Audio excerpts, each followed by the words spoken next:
It should be a good one tonight in Alliance, Ohio. Some drizzle starting to fall here at Rockhill, but it should be a great battle. Two rivals, Alliance and Lewisville, up next on SmeeSports.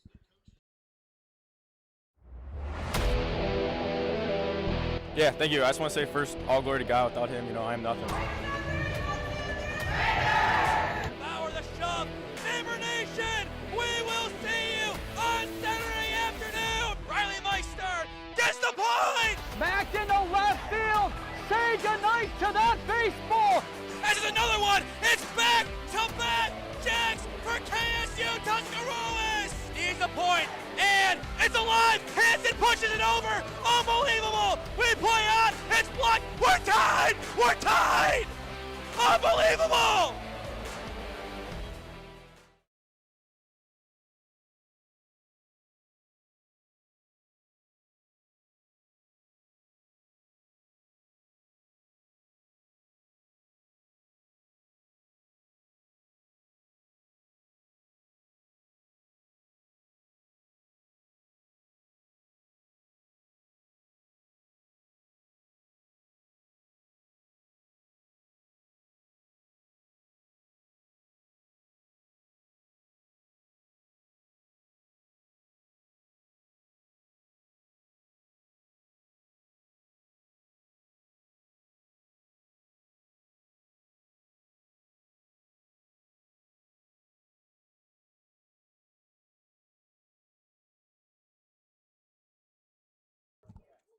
Live from the Rockhill Soccer Complex in Alliance, you are watching OHSAA Boys Soccer on SmeeSports in partnership with Spectrum Channel 1022 Alliance. It's not a naturally prescribed rivalry, but a lot of underlying themes about this matchup really makes it a rivalry, albeit in a pseudo fashion, as the Alliance Aviators take on the Louisville Leopards. He's Cooper Fontaine. I am Nathan Smee on the call for you this evening. Cooper, it's been a while, but good to be back with you. Yeah, absolutely. I had maybe a little bit of an off week. I did one broadcast, girls soccer versus West Branch, just with Spectrum Channel 1022, and it was a great time. I was with Daniel Clark, but I'm so happy to be back with SmeeSports here on the SmeeSports YouTube channel. Like you said, it's a bit of a pseudo rivalry, but it's going to be a good one, no doubt here. And we'll have DC with us tomorrow for the Minerva West Branch football game. But looking at this one, this has every making of a rivalry, just without conference lines. In the old NBC, yes, this was a conference matchup, and yes, we saw it every single year. We didn't see it last year, a bit of a lull year, but before then, 2023, 2022, 2021, then 2019, 18, 17, 16, 14, 13, we saw it all the way around. You might think, okay, Lewisville is dominating this matchup. In all but I believe two of those matchups that I listed, Lewisville won. However, all the way around, there have been a total of 23 meetings. Alliance, they have 11 wins. Lewisville, same. And one draw thrown in. If we do have a winner through 80 minutes tonight, we will have a new all-time leader in the series. And as well, an extra reason why you should watch tonight. If Lewisville wins, this will be their 200th win in program history. Yeah, absolutely. And that is just something that you cherish as a team. Being able to see that you finally get that 200th win, that's a bit of a milestone. 100, that's the first one, but 200, this is huge, especially on a great season for the Louisville Leopards. And the Leopards will be the ones kicking things off to get things underway. They might have a worse record, but in the Gasca rankings, they come in 8th, Alliance number 11, tied with the Northwest Indians. And we are off to the races as it is sent away by Carter Burton. Lewisville working right to left in their road white jerseys. Alliance, beautiful black home jerseys with dark blue lettering. For the broadcasting team, it's a nightmare to see who's who. Right now, Cooper, we're looking at hair. Yeah, definitely. I mean, the blue outline numbers, they look so great on paper, but as a broadcaster, it's a little troubling for sure. Braced too far out in front of him, and it'll be poked away, but out for an Alliance throw-in. But I think at least a fair amount of these guys we can recognize based on their hair. You could say, okay, that's great ability. I say, yeah, we just spent a lot of time with these Aviators. Yeah, definitely. And, I might have a little bit more of a talent for it as I go to school with all of these guys as an Alliance student. Good through ball down the far wing, the first real chance of the game, but the Alliance defense holds up. Nicely done on the backtrack, and the Aviators will work out from the back. I believe that was Lincoln Masters, the senior on the far side, tracking back for the defense, but Lewisville right back in the thick of it. And on that far side, you saw Carter Burton with the ball. That is the star player for the Leopards. 11 goals, 5 assists. And I think the key to winning here for the Aviators will be trying to contain him and not letting him have a score, either scoring or being able to put in an assist, as he's been super, super productive this season for the Leopards. Once again, good challenge in the back line by Masters, able to get rid of it for a moment. Loose ball again for the Leopards. First shot of the game, wide of Pasco, but also wide of the net. And I think even if that ball were in play of the net, Pasco would have been there. He is one of the best goalies, if not the best goalie in the EBC. He is up there with Brock Swisher. I will say that. I think, Cooper, on Tuesday night at Marlington, we will be able to get a pretty definitive answer to that question. Yeah, definitely. And the EBC, very competitive with the soccer. And the big loss, though, it was the West Branch game, 2-1 on the road in Beloit at Heacock Stadium. Once again, now a turf facility, very nicely done by the Warriors. But Alliance, every game from here on out, conference or non-conference, it's a must-win game. They want to host a playoff game this year like they did last year, 7-2-3 record. They have a shot, but they have to keep winning. A win tonight, and I wouldn't be surprised if that does give them a guaranteed home game. If they are to choose it, once again, the playoffs, it's not an exact science. If Coach Lepley wants a home game and his team is called, he can take it. Calic thought about taking that shot, instead goes up. Chips on back, it's Reese up the wing and nobody home. And it'll be an easy stop for the Leopards, at least for the time being. But Alliance once again getting their press activated. Lidner pokes it out and it'll go for an Alliance throw-in. And that is Kale Lidner, as there is 4 Lidners on this team, which is pretty impressive, I must say. You read my mind. I was about to say which one it was. You had to specify there. Good throw-in from Parker Woods inside the 18-yard box. It's an early chance for the Aviators, but stopped on the first attempt. Still loose inside the 18-yard box, and it is picked up by the Lewisville shot stopper. And we just saw like a few headers there. Great opportunity there to score for the Aviators, but ultimately just falls a little short, as it appeared that Calic shot bounced off of a Leopards defender. Ultimately, great opportunity there for the Aviators, just comes up a little bit short. That was Justin Keister, the goalkeeper, the junior, making the save for Lewisville. Around 4 minutes in, another opportunity here for the Alliance Aviators. D'Angelo Fisk, now Parker Woods. Woods takes the chance, and he will miss wide, and it'll be a goal kick. And again, for these Aviators, it is good to get aggressive early. They want to be able to start with a lead against these Leopards. Like you mentioned, Louisville is ranked higher, but that doesn't mean that the Aviators are going to back down from a fight here. They're a feisty team. We've seen this throughout the season, and I just think that being aggressive and getting scoring opportunities like they've seen so far could be huge if they want to win tonight. And most of that ranking is due to strength of schedule. That is a key thing to look at for Lewisville. You look at their losses, you got Dover, Hoban, Howland, Worcester, Glen Oak, and Roosevelt. That Howland team, they are crazy. Marlington, they have one loss. Yeah, it's to Howland. Beautiful ball played in, a great chance for the Leopards, but denied by Cole Pasco. And Pasco just read it right over the head of number 6, Carter Burton, who was looking for his 12th goal on this season. Like we mentioned, Cole Pasco, he's a great goalie, and he was just able to tell that that one was not going on the head of Burton and able to scoop it up and just clear it out. And speaking of good clearances, that one from Keister, the goalkeeper. Good ball played on through, but nobody home for the Lewisville Leopards, and the Aviators will see this one to safety. And once again, now on the near side, it is Lincoln Masters. Calic plays it on back. And Alliance, they will take their time with this one. And if you are Lewisville in this game, right now you are on a 1-game winning streak, taking down Talmadge 3-0 in your last game. This is a statement that you can make. Obviously, once again, below 500, you don't want to be there. The OHSAA rankings, they're not very kind to those who are below 500 for hosting playoff games. We saw that last year. Marlington, a better team than Alliance, clearly in the games that they played. But the game was here for the playoffs, if I'm not mistaken.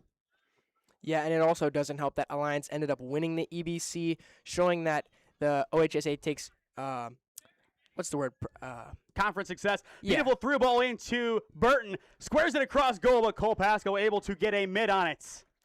And there's Cole Pasco just diving on the ball, showing the athleticism there, able to get on top of it and shut down another scoring attempt from the Lewisville Leopards. And the big thing with that, he wasn't stationary, only using one of his hands, just going exactly in line. He uses that left one, extends it a little bit further, and is able to get it from going across the face of goal. We talk about the face of goal all too often.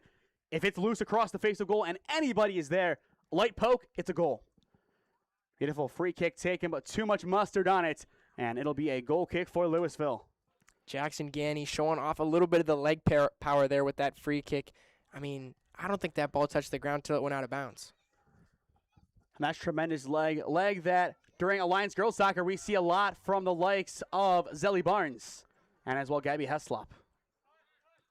Lidner, to be more specific, Kale Lidner. Once again, Lewisville, a whole pack of Lidners on this team.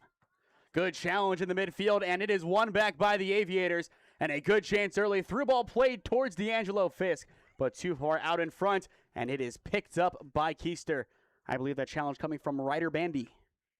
Yeah, and ultimately Ryder Bandy was looking to play it forward there, but he just played it a little too close to goal, and no one was really home to take that scoring opportunity there inside the 18-yard box. But still, a great advance for the Aviators if they want to look to score. 10 goals, 3 assists on the year for Ryder Bandy. Not the only Aviator in double figures for goals. D'Angelo Fisk, he has the team high quietly with 11. And you wouldn't think that really, would you? Nah, you look at the premier scorers here. You look at someone who has that flashy offensive bag. I would think of Ryder Bandy as their leading scorer, but he did miss a few games, so it is understandable that D'Lo would be able to take that scoring title. And as well, Cooper, we have battled the elements tonight. The light drizzle hopefully going to subside soon, but look over behind the new concession stand. Nice little rainbow. Oh, there is a rainbow. That's nice. I think that's the first time that has happened. No, it's not. The second time this year. The first was the potential tornado warning we had at Minerva for baseball. We were told tornado warning. It was never confirmed for that game, obviously. Maybe it was, and we just played anyway. But tonight, as it has been since it has turned officially to fall, rain, rain, rain, rain, rain. And with my ABS not working, that is bad, bad, bad, bad, bad. Yeah, definitely. But even disregarding the rain, the weather, as it always is in the Rockhill Soccer Complex, is beautiful. The temperature is nice. Clearance very soon. But so far, a very balanced game as expected around 10 minutes in. Lewisville, another attack brewing. Sanders slips it on through Maley and right through to Cole Pasco. Yeah, just looking to make another pass there for the Leopards, trying to get it inside, but ultimately nobody home. Cole Pasco scoops it up for another easy clearance. Reese, a beautiful ball. Trying to get on the end of it is D'Angelo Fisk. Too far out in front. He will try and keep it in play down the far wing. Alliance, a good attack brewing 9 minutes in. Fisk trying to break it through, and it'll go out of play. And that'll be a corner for the Alliance Aviators. That's exactly what you want to see. Yeah, especially with the aggression that they've had so far. Having someone, especially like Jackson Brasted, taking that corner kick. I was personally here to see him take a corner against Minerva, and it ended up in a huge outcome for them, a big score from Chase Taylor. Beautiful corner taken. Nobody home to get on the end of it. And it'll be flung back out of play, and we will do it again. And speaking of Jackson, there is J.R. Jackson here today wearing, to my delight, a Mount Union shirt. Obviously, that's for Maddie Lake, but still, a man could dream about having J.R. Jackson at Mount Union in the next couple of years for football or basketball. And honestly, I could see them letting him do either sport. Good header in, and it is off the crossbar. Just a little bit high there. Another great play, a great opportunity there for the Aviators. And it'll be sent away by Keister. Now officially 10 minutes in. No score, a couple of good chances for both teams. But I kind of alluded to it earlier before we went on air, Cooper. If this is 0-0, I'm not surprised. No, you have two great offenses and two great defenses. Not to cut you off, this could break it, a good chance, and it is saved by Cole Pasco, and it'll be a corner. Yeah, like I said, two great offenses and also two great defenses. The offense of Lewisville mostly living through Carter Burton, who, like we have mentioned, has 11 goals and 5 assists. Absolutely great numbers from him. But the Aviators, they have Cole Pasco. And I think that's going to be one of the big factors for them if they want to either tie or win in this game against the Leopards. But as well, speaking of great things, we do have 2 cameras today. We had the overhead. We sent Bryce upstairs. Nothing he did wrong. He just volunteered to go upstairs in the tower. And we also have a student from Channel 1022 working our on-field camera, which we'll see right now. There we go. Look at that. Right in line with our producer for today. He's also I'm right next to him, just point. Yeah. But, no, it's great to just have, I think we've said it a few times, have all these extra camera angles. It's great in volleyball. It's great in football. I mean, it's just great opportunities here with SmeeSports and Spectrum Channel 1022. And as I've said, the standard for us, along with the Athletics, they have been up this year. Another good chance here for Lewisville. Excellent box out, and that is how you win a corner. Yeah, and Jackson Ganny just did not want to let the Leopards get through there and force a scoring opportunity, but it will set up a corner for the Leopards. That was Maddox Maley, the sophomore, 2 goals, 6 assists. He knew the last touch was on Alliance, did the box out, did it perfectly. Now you have this set piece for Burton. An opportunity for Carter to play this one in. And a chance for Lewisville to get on the board somewhat early in the game. Carter Burton looking for his 6th assist, but they just play it short inside. Give and go. Burton trying to work the footwork, but nothing there. Back to Burton. And I like what he's doing there. And that ball just not really where he wanted it to go. But I like that short corner. It gives Burton an opportunity to be more creative, not landlocked to a corner flag. That's the big thing with Carter Burton. He is best in open space, and we saw that against Marlington last year, a 1-0 game. But when it mattered most, 20 seconds on the clock, one set piece for the rest of the season, they trusted Burton, and he was inches away from beating Brock Swisher. If the ball was lower, he beat him. Yeah, and like you said, he's not one-dimensional. He doesn't want to just stick to that corner. Obviously, yes, he has 5 assists on the season, but I think, like you said, he works best in open field. Another good chance for the Aviators, knocking on the door of the 18-yard box, dished on back. Here's the long chance, and it is once again off the crossbar. Ball is loose inside the 18-yard box, and Aviator slips down, and it is cleared away by Lewisville. Once again, the woodwork denies the Aviators. It looked like that was Chase Taylor on the long shot there. It was nearly in, but how about the athletic play by Keister to stop that one from the Aviators scoring?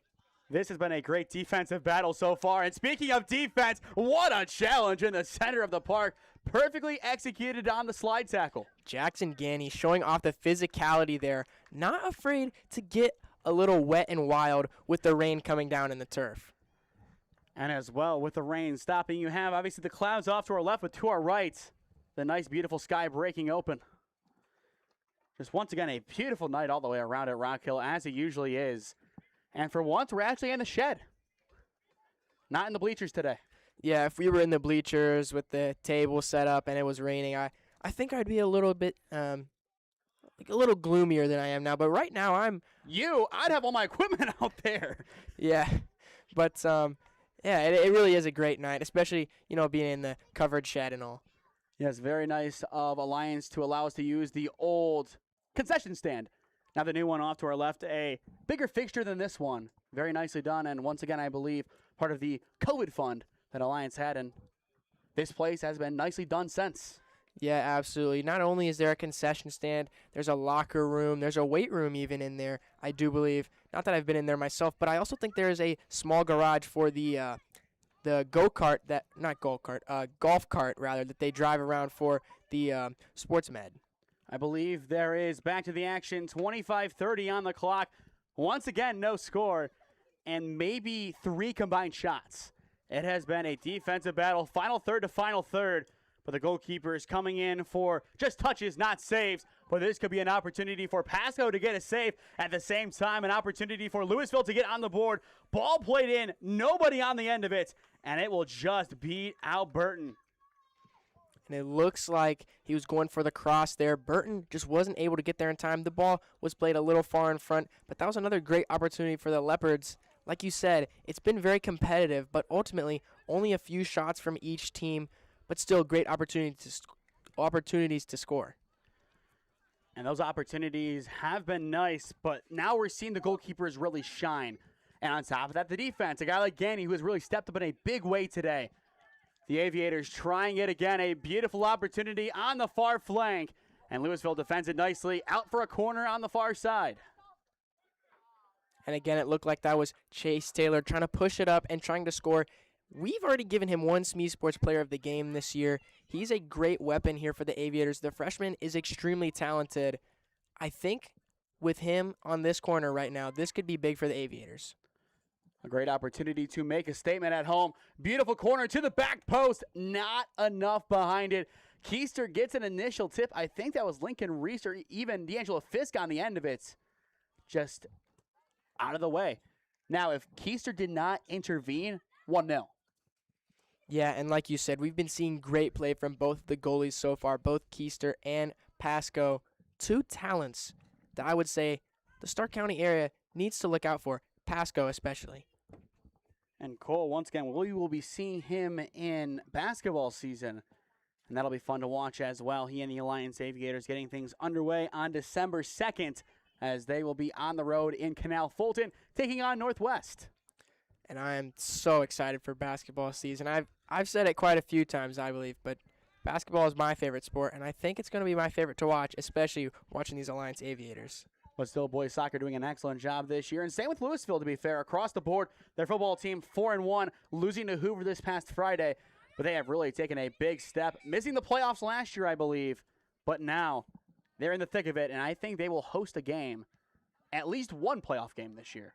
And that depends on, well, where they end up ranking in the playoffs, because it is a new format for football. Only top 12, not top 16 make it.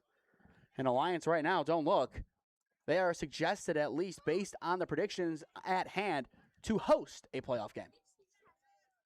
And that would be great for a football program that has been, I don't want to say on the down since Brendan Zerbrug left, but Brendan Zerbrug, one of the best talents that we've seen out of Alliance in quite some time. He initially committed to Oklahoma, but now he's playing at the University of Utah. Ever since he left, the program has been taking a slight dip, but it's been revived really right now by J.R. Jackson, Cam Burton, Tajay Nicholson, a few of those big stars on the team. Beautiful throw in from Parker Woods, plays it to the edge of the 18-yard box. On back, it is Calic. Calic's touch too heavy, and back to Louisville it goes. And here come the Leopards stampeding up the pitch, but poked away for the time being. And Reese will play it to the center, and the Aviators try to build a counterattack. Woods tries to Cruyff through, unable to get past his defender. That is Jax Lidner. But in the end, Parker able to body his way through and get it up the pitch. A great attack brewing. Beautiful ball played in. An Aviator goes down. We are waiting for a whistle. They will say play on. And the Aviators will try it again. But Cooper, I am not convinced that wasn't a penalty. Yeah, that one definitely a bit controversial with some of the fans. You see some of the hands in the air. I don't know. I think, and it's really hard to tell from down here on this farther side. We're in a little hut. We can't really get the greatest angle, but I don't know. Hands are in the air, but they do care. And we are nearing the halfway point of the opening 40 minutes. So, if you will, about a quarter of the game done. And once again, no score quite yet. Another set piece for the Aviators. They have had plenty so far. Going towards that back post. But somebody for the Leopards able to put a head on it first. And Louisville, they will try the counter. And instead, they will just clear it away, and it'll be a throw-in for the Alliance Aviators. And that ball coming not too far away from us. Yeah, and a great footwork there by Tyler Kinzer off the sideline to stop the ball from rolling any further. Always got to give a shout-out to the fans who make the game the game. Yeah, especially when I know some of the fans. And someone like Tyler Kinzer is, at least to those in the Alliance community, he's a staple. He always goes to all the events. He's a huge supporter. We love Tyler Kinzer. Hold on now. Is that Jeff Dart? I think that is. Wow. Yeah. Head football coach. We'll see who he's for today. Scouting J.R. Jackson. But halfway through the opening 40, no score. And I do believe there is a relation to Pasco, as Pasco's related to Karis, and Dart by marriage related to Karis. There you go. Family trees. Brought to you by SmeeSports, I guess. Something along those lines. But, yeah, I mean, that's great. The fans are out today. Maybe not as full of a crowd as it normally is, but still, I mean, there are so many fans in the stands here today. There are even fans in the tower. No, just kidding. That's our intern. That's good old Bryce Fisher up there in the tower tonight filming. Good throw in into the 6-yard box, poked away. And the Aviators, they will try and clear their lines. And Louisville able to poke it on through and out of play. We have seen that a lot, but right now Alliance, they are using that home field advantage truly, but still not enough to get on the board quite yet.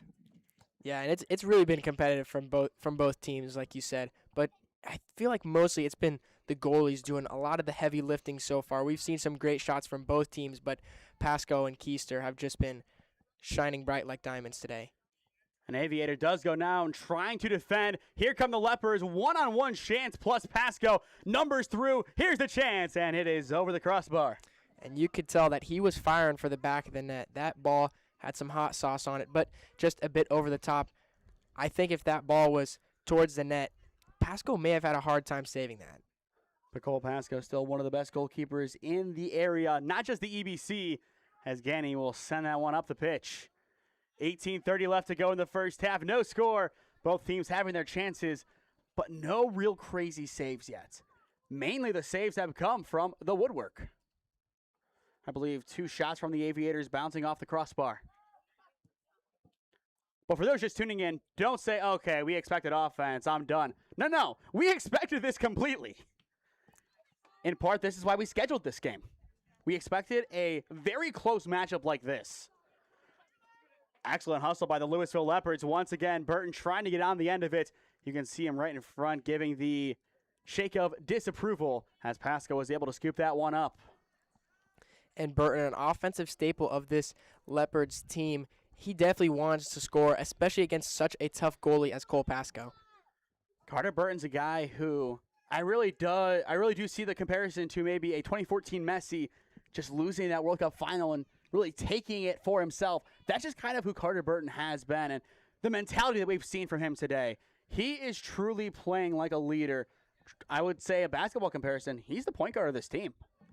Yeah, able to control the team in the way that he best sees fit, and he's able to take responsibility for anything that the team does as its whole. He has that leader mentality, like you said. And that's what you want out of one of your captains. You need a guy who has steel mentality. You could even say the Bayern Munich mentality. A team very much dedicated to winning every single trophy that they can. And for the most part, especially the Bundesliga, they can. 16:40 left to go in the first half. Back pass to Keister. And the Louisville Leopards will control the tempo once again. Next time that we will be seeing the Alliance Aviators, it is Tuesday, but over at Marlington, it's the backyard brawl for the first night out of 2. And then Wednesday, it'll be on channel 1022. I believe it'll be me and you for that one. And then Thursday, it'll be you and DC for Alliance and St. Thomas Aquinas, as I don't think I have a game Thursday. I think I'll be watching Thursday Night Football.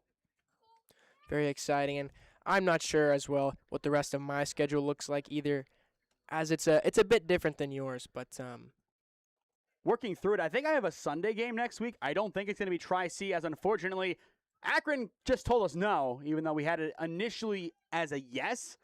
With broadcasting rights, it happens. I assume Ashland and YSU are out of the picture too, so we might have KSU Tusk baseball next Sunday. We'll see. Beautiful through ball in. Pasco off his line, and he will clear it away. Excellent move by Cole Pasco. He knows how much time he needs to get to that ball. He knew there was plenty of time. If he thought it was close, he was going on the ground diving for it. Yeah, and Cole Pasco, he just has the hustle, he has the mentality, and he has the athletic ability to just come off his line and make the stop like you mentioned. And that's just who Cole Pasco is, a true fighter for the Alliance Aviators, no matter the sports. Yeah, in basketball season, the fans, they call him Cole Pasco Mr. Hustle. Not Mr. Do-It-All. That title still belongs to Mr. Ari Jones from Garfield Heights.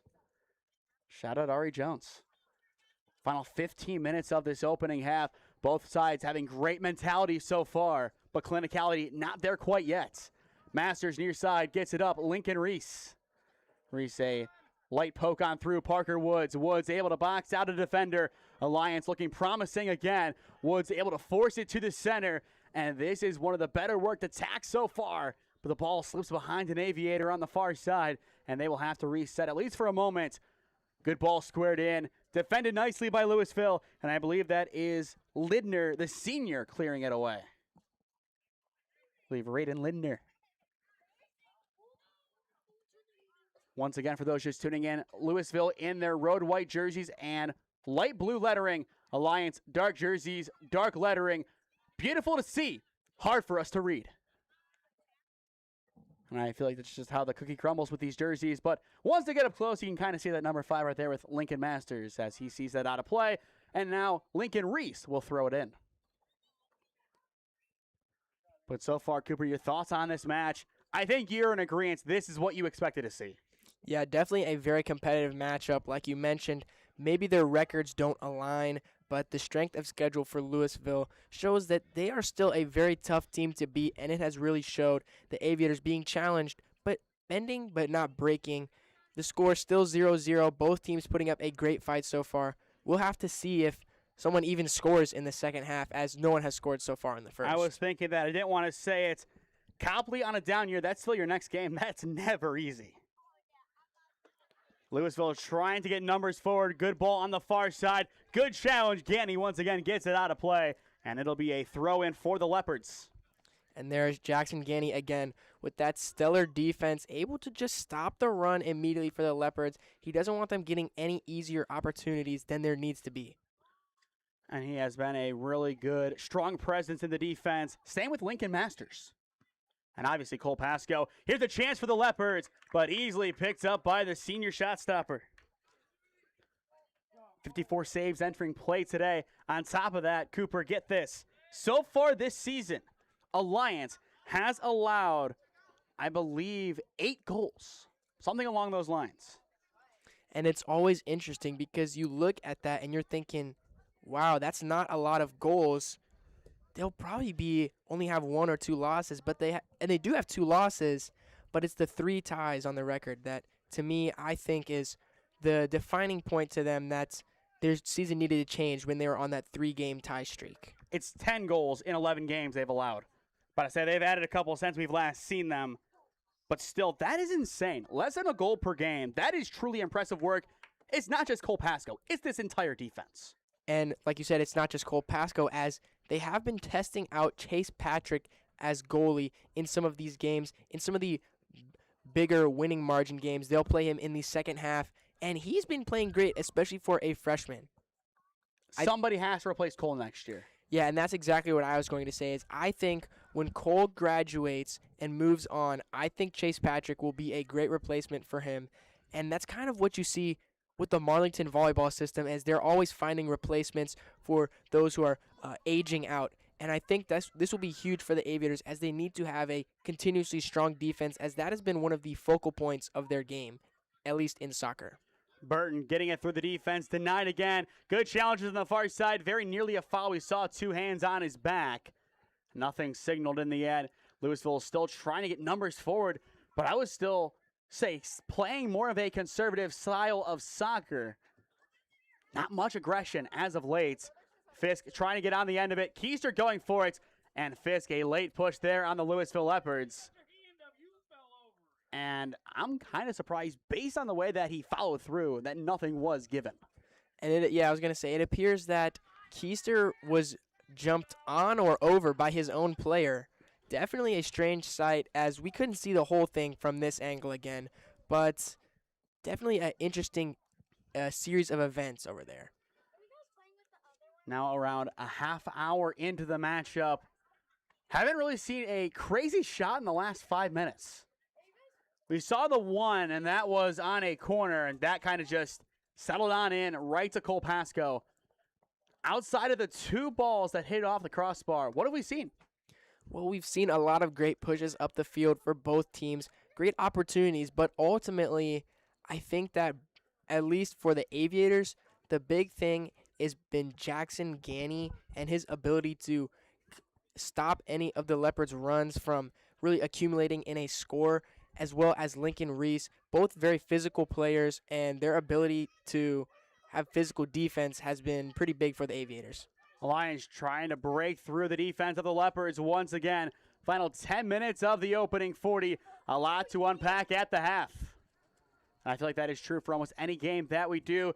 And as well, we would like to take this time to thank our broadcast sponsor, Heather Prince of Howard Hanna, for bringing us today's broadcast, along with our partnership with Spectrum Channel 1022 Alliance.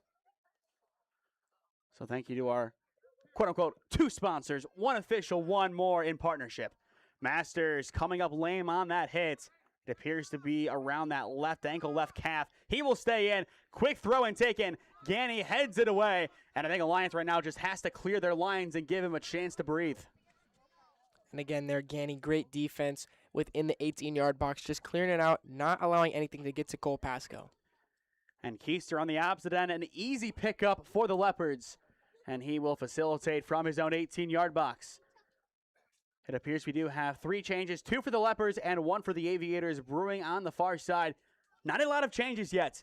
We will look how fitness is going as we enter the second half, but right now, both sides holding up through a half an hour, as you would really expect.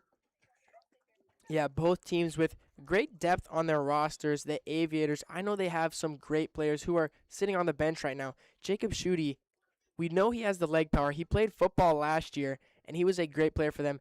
Now this year, the football team has D'Angelo Fisk, who is also on the soccer team. But I think both teams have incredible depth, and we'll just have to see how the fitness of their overall team will be, at least going into the second half. If you can have 18 guys who can easily play in any given game, so 11 starters and 7 subs, I think you're good. That's kind of a standard bench. Now with the 5-sub rule being implemented opposed to 3 in most competitions over in Europe, you have deeper benches. But back in the quote-unquote pure days of soccer or football as it is across the pond and in Europe and really anywhere else in the world, you had 11 starters, 7 subs, 18 total, 3 subs in one game. Now it's 5 subs in 3 windows. And here, it doesn't matter in high school. You can come out in the first minute and come back in the 89th and no one will care. That's just how it works. Yeah, the high school soccer rules are definitely a bit different here in the United States. Good chance here for Carter Burton trying to break past Masters. Burton squares, and it is right over a young fan. Thank goodness it did clear her. And that'll be a corner given to Lewisville. And again, great backline of defense from the Aviators, able to stop any runs, making it no easier than it needs to be for them to score, just shutting it down, although this will set up a corner kick for the Leopards. I wonder how they're going to run this one, similar to the way they ran the last one for Carter Burton, or is he just going to put an assist right in the 18-yard box? Burton, beautiful floater into the middle of the box. There's the header, and there's the save from Cole Pasco. Great job by Cole Pasco, just keeping his eyes active, watching the ball, and able to make the easy stop when it comes to him. And wholesome interaction there. Carter Burton running back. One of the fans said, good job there. Gave a little smile back. That's what you love to see. Burton right back on the ball. A chance for Lewisville. 6:25 on the clock. Burton takes the shot, and it is wide. Almost taking out a ball boy in the process. The young fans at the Rockhill Soccer Complex are in danger. If you give Carter Burton the open space and the time of day to take that shot, eventually it is going to fall. If you're Alliance, you have to get closer. You have to really press against him. Yeah, definitely. I feel like that's something that we kind of touched on a little bit at the beginning. For the Aviators, the key piece is going to be trying to contain Burton as, like we've said so often, he is a great offensive weapon, especially in the open field for the Lewisville Leopards. Now down to the final 6 minutes of this opening half. A lot to unpack at the break. Lewisville trying to make it easier for us. A great opportunity, but an even better tackle. It is Caden Kallick. Excellently done. And again, this Aviators defense just not allowing the Leopards to get anything easy. To them, no blood, no foul. Physical defense has been the MO of the Aviators so far. Ganny's follow through. It was a clean tackle, but there is a Leopard down, and that'll see the clock stop for the first time in this first half. That is Evan Swope, the sophomore, 1 assist on the year. Clock stops at 5:16. Not what you want to see right there with him down. And as he will be attended to, we will step aside on SmeeSports. With 8 years of real estate experience and deep roots in Alliance, Heather Prince is more than just your local realtor. She's a proud graduate of Alliance High School and the University of Mount Union. She is also a lifelong supporter of her community. As a dedicated Homes for Heroes affiliate, Heather is honored to give back to those who serve. Teachers, healthcare professionals, firefighters, and EMTs, along with law enforcement who buy or sell a home with Heather, will receive a special reward check after closing. A heartfelt thank you for their service. Local, loyal, here for our heroes. Thinking of making a move? Contact Heather today. Heather Prince with Howard Hanna Real Estate Services, your hometown real estate experts. Back to the action here at Rockhill. 5:10 left to go in the first half. The injured player able to get off of the field, and he will get some attention on the far side. Not what you want to see in a game like this, Cooper. Yeah, this competitive, especially going down in the first half, that's not something you want to see for the Louisville Leopards. But like we mentioned, they have a pretty deep bench with those new substitute rules. I have a feeling that they will be able to overcome this and still have a very competitive match against the Aviators. And once again, you have to have a deep bench in a game like this, in a season like this. You can't be going up against the best teams in the area and not have guys you can rotate in. Every sport, you have to have a deep bench. Alliance, though, a couple years ago, the year that they knocked out Holy Name in the playoffs, that was an 8-man rotation. Last year, we saw as many as 10. Then as well, Alliance Baseball, they did have some depth, but I think Coach Gravis, he wanted a little bit more. Corner opportunity for the Aviators. Smoked in. I believe Ganny trying to get on the end of the header. Bouncing around inside the 18-yard box. And it will, I believe, be a penalty for the Aviators.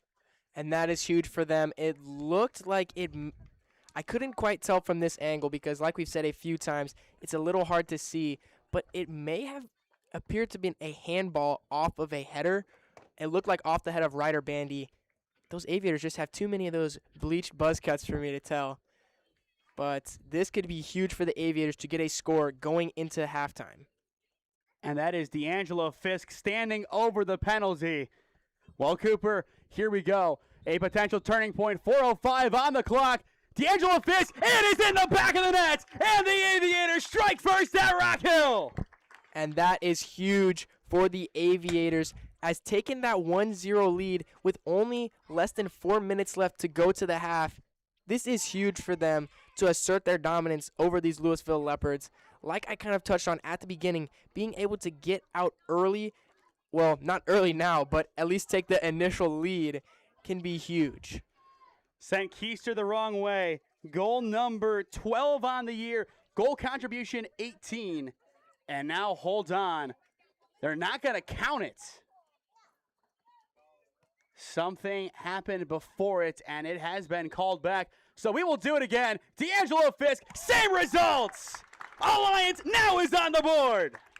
D'Angelo Fisk not letting that first one get into his head. He just stays locked in and closes it out. Like you said, his 12th goal on the year, continuing to just add to his lead of being the scoring leader for the Aviators. This is huge. And you saw how close they are together. The one replay is part of the other replay.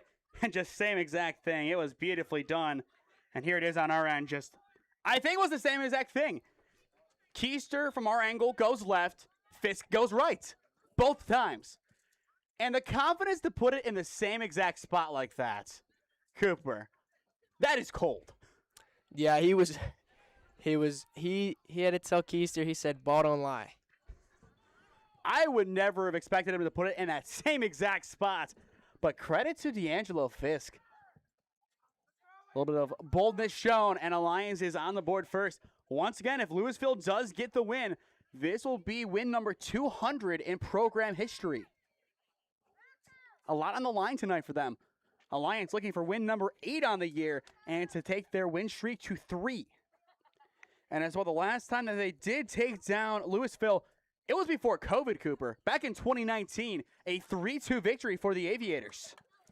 That's a little crazy to think about, and we talk about this as a rivalry. Maybe it hasn't been as close as people want it to be within recent times. Like you said, the last time the Aviators took them down was in 2019, but it looks like it may be a turn of the tides in favor of the Alliance Aviators. I have one better. That was the first goal Alliance has scored against Louisville since 2019 as well.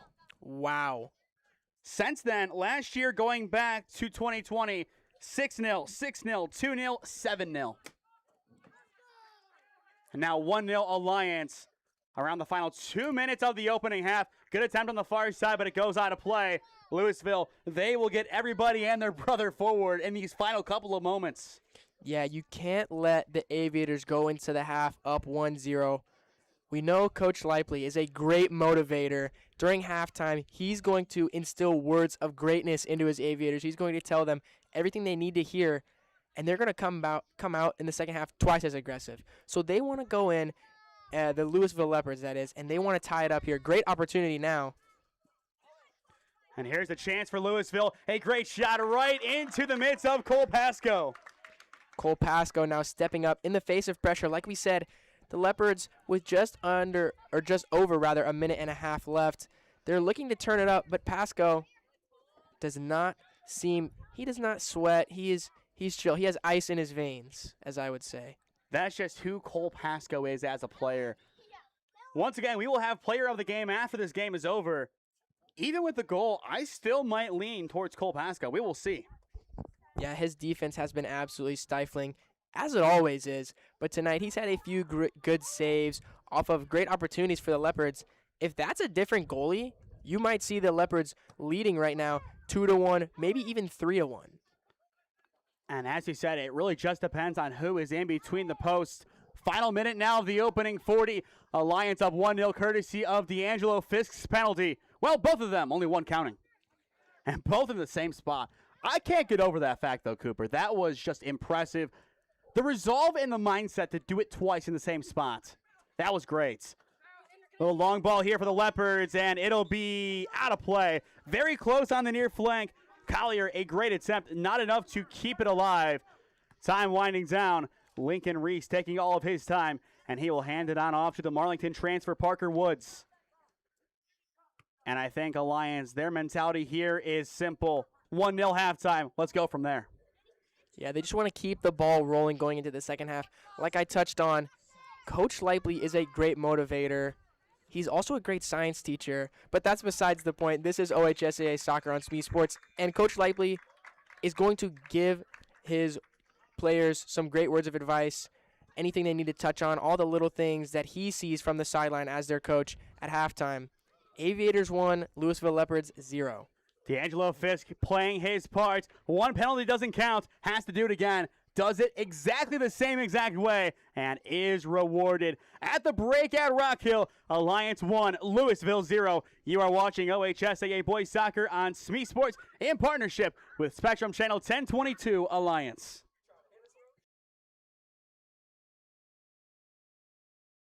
With 8 years of real estate experience and deep roots in Alliance, Heather Prince is more than just your local realtor. She's a proud graduate of Alliance High School and the University of Mount Union. She is also a lifelong supporter of her community. As a dedicated Homes for Heroes affiliate, Heather is honored to give back to those who serve. Teachers, healthcare professionals, firefighters, and EMTs, along with law enforcement who buy or sell a home with Heather, will receive a special reward check after closing. A heartfelt thank you for their service. Local, loyal, here for our heroes. Thinking of making a move? Contact Heather today. Heather Prince with Howard Hanna Real Estate Services, your hometown real estate experts.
Before we get back to the action, if you or someone you know is a business owner looking to sponsor broadcasts in the Cleveland or Stark County area, contact us at one of those avenues on your screen, and I would love to work out a deal with you to promote the best of your business and your brand.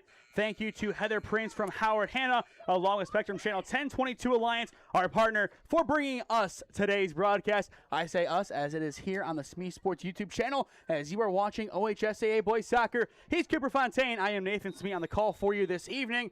What a game so far. D-Lo, the only word offensively, a penalty kick with around 4 minutes left to go. That is the only offensive noise we have seen. How does that change in this second half, or is it going to be more of the same? I think it's still going to be a very defensive battle. We only saw that kick from D-Lo because of a handball inside the 18-yard box for the Louisville Leopards, pardon me.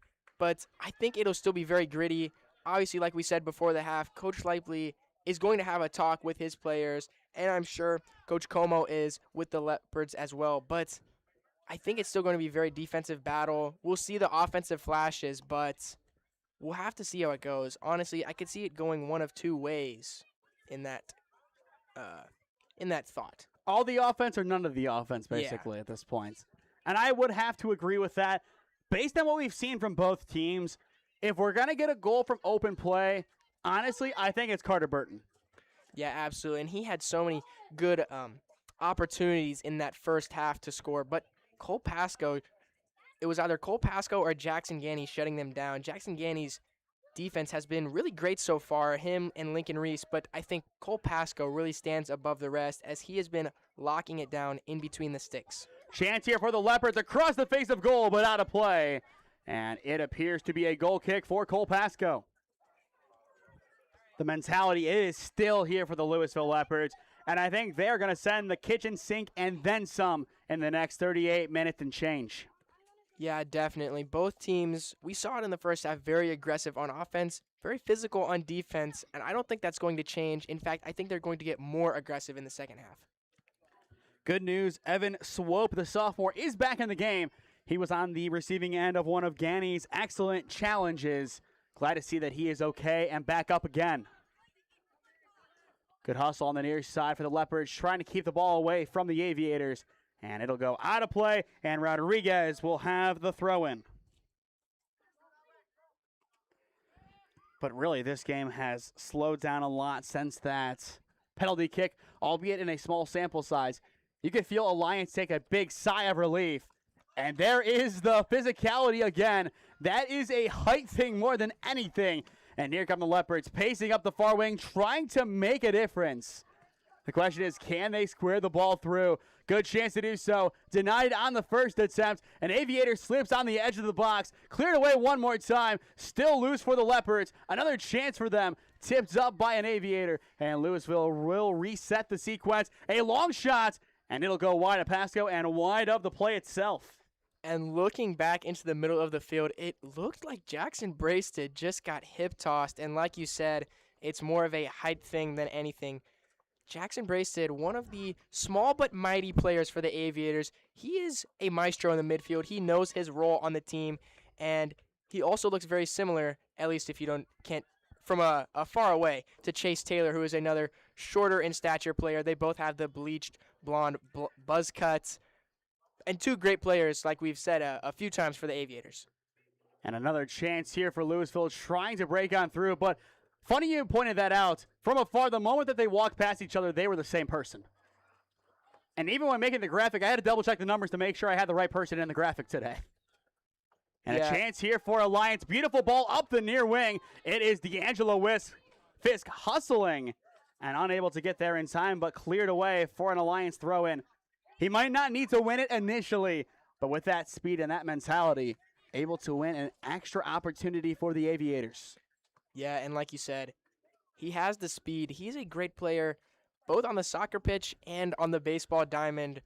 We'll get to see him later in the spring. That's something I'm also excited for, is Alliance Aviators baseball. They have been very competitive as of these past few years. Throw in inside the 18-yard box, headed away by the Leopards. Woods puts it back in the mix, and it'll be poked forward by Swoop, right onto Calic, denied by the last line of the defense. Picked up by the Aviators again. Loose ball, Calic going for it one more time. Not enough behind it. And here come the Louisville Leopards trying to get through. But once again, the Aviators right there getting a cleat on it at least for a moment. And 9 times out of 10, that is all it takes. But this is the 1 out of 10. Louisville dribbling through the entire defense. But at the final hurdle, they stumble. An excellent stop by the Aviator defense. And it'll go out of play for a corner. And like we said, both teams being extra aggressive. We've already seen 2 great opportunities from both teams just 5 minutes into this half. But a set piece here for Louisville. This could be dangerous. This could put them back into scoring range and tie up the game at 1 apiece. And if they do, these traveling Leopards fans, they will go nuts. A relatively full house tonight here at Rockhill, even though we did have some early rain today. Ball played to the back post, nobody home, but poked right on through by an Aviator, and that is the equalizer! Lewisville right on cue finds it, and with 34-32 on the clock, the honors are even. And Cole Pasco looking to get the save there, just comes up a little bit short. I don't want to put that all on him. Like we've said a few times, he is a fantastic goalie. Ultimately, it just got a little bit jumbled up in the corner there, off of the corner there, rather. And I cannot tell who got that goal. Do you have a view on it, Smee? That would be Carter Busby, the sophomore, I believe, number 9, getting on the end of it. Goal number 2 on the year for him. But what happened was, I think Calic had an awkward touch right back to him. Pasco did not expect that low-driven shot. And here we are, tie game. This is going to be a fun finish, Cooper. Yeah, definitely. And like you mentioned, I would say that that's not one that you can put. And there's another penalty given. Alliance will have a second penalty. Wow, and it looked like just a little pushing going on right before they went out of bounds. And a yellow card as well. Some little extracurricular there. It looks like from Chase Taylor and maybe number 9, Busby again. Wow, this game has really taken an incredible turn. I mean, we literally just saw the game get tied up, but another huge opportunity now, another penalty for the Aviators. This is unprecedented. I told you, either none of the offense or all the offense. It's all the offense. Just 6 minutes in, it's definitely all the offense. 6 minutes into the second half, that is. Wow. This is really something else. Thursday night soccer, nothing better than this right now. Yeah, absolutely. And it looks like it'll be D'Lo taking the PK again for the Aviators, looking for his second goal of the night. Does he go right again? If he does, I mean, the courage. Well, here we go. All eyes on D'Angelo Fisk. Keister 0 for 2, over 1 when it matters today. Alliance has not scored from open play. A goal here doesn't change it. A penalty given on the near side. Can D'Angelo Fisk restore the Aviator lead within 30 seconds of losing it? D'Angelo Fisk. It's saved! Keister saves it, and he picks it up again! And D'Lo went right again, but that time Keister was ready. Wow. What a save by the shot stopper, Justin Keister. And we will stay tied at 1. That is incredible, to say the least. Nowhere better to be than here. Well, here we go. And you can hear the dogs barking in the nearby backyards. And you can hear the dogs barking on the field. These players are playing tough right now. Like you said, Keister, what a save. Pasco has been on fire. It has been a great game so far. Definitely the game that we've expected from these two teams. Loose ball again, and it'll be skied up to the near side. Fisk, he will go down to the box, and they say play on. They're not going to get a third penalty in this matchup. They think there's a case for it. And honestly, in comparison to the last one, I would say that was more of the penalty. That's exactly what I was going to say. Compared to the last penalty that was called, I feel like I saw a lot more clear contact there. That second one definitely was more of a penalty than the first one. Definitely. And great opportunity now. The Leopards pushing it up the sideline. They cross it to the middle. Scooped up by Cole Pasco. Again, he just knows how much time he has to get to the ball. Staying active within the 18-yard box. We see this so often from him. And not letting that first goal with the miscommunication get to his head, continue to be the Cole Pasco that we all know and love. And he needs it after that goal went in moments ago. But an opportunity here for Alliance if they can force a mistake from Lewisville, which right now would take a lot. This feels like a playoff game. We're a couple weeks away from the playoffs, yes.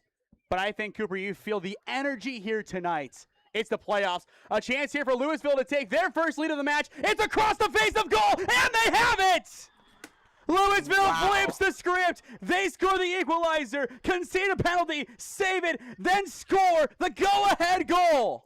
And that was an absolutely stunning cross. I mean, it really was a sweet setup there to put the Leopards up 2-1. I mean, what is occurring right now is absolutely incredible. This is a huge turn of events for the Louisville Leopards. And we saw them down 1-0 going into the half, but now they are up 2-1. Like you said, after blocking the PK from D'Lo, this is an amazing game. Like you said, the playoff atmosphere is here. And just like that, the entire mentality of the game has flipped. Once again, Lewisville is going for win number 200 in program history. They're in line for it now. Did you see who had the goal? No, I missed it. I just missed it on the replay, unfortunately. Another chance, and it will go wide.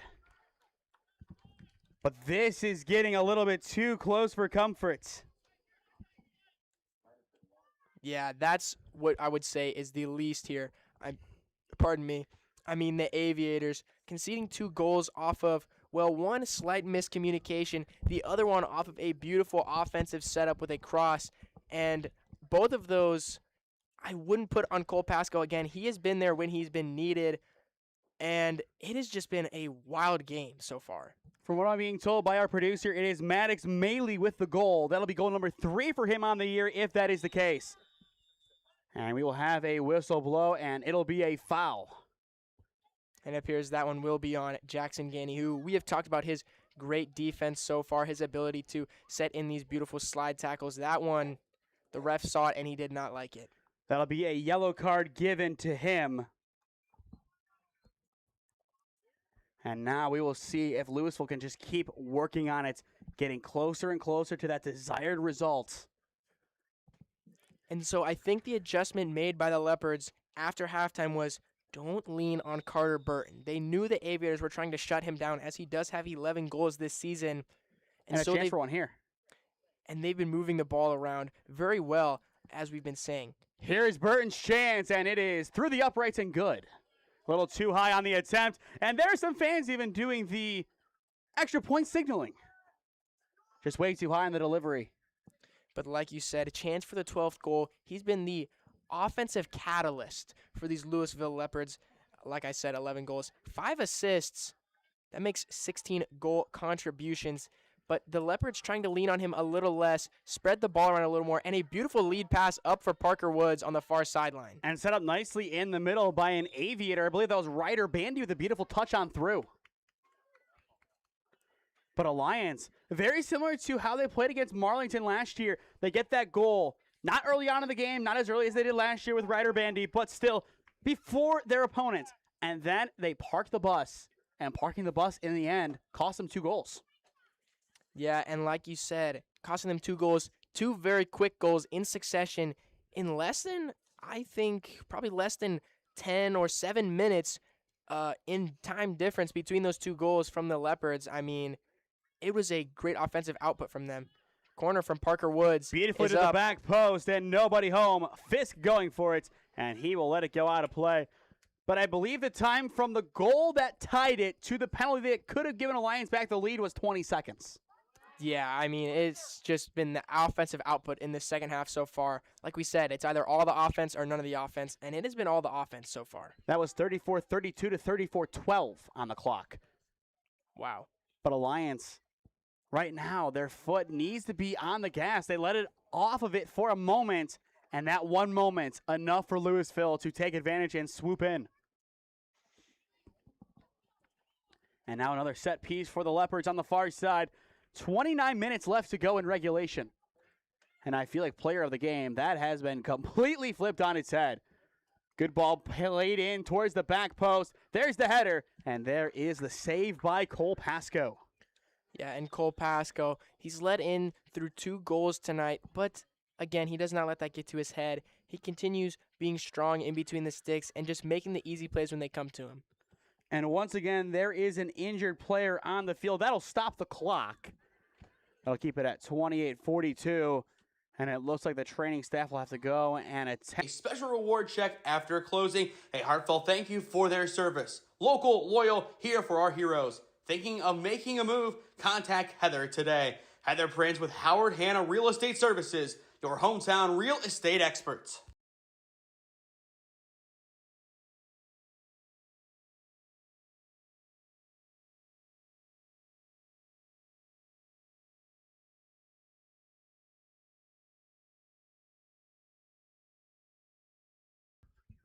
Welcome back to the Rockhill Soccer Complex. 28-42 left to go in regulation.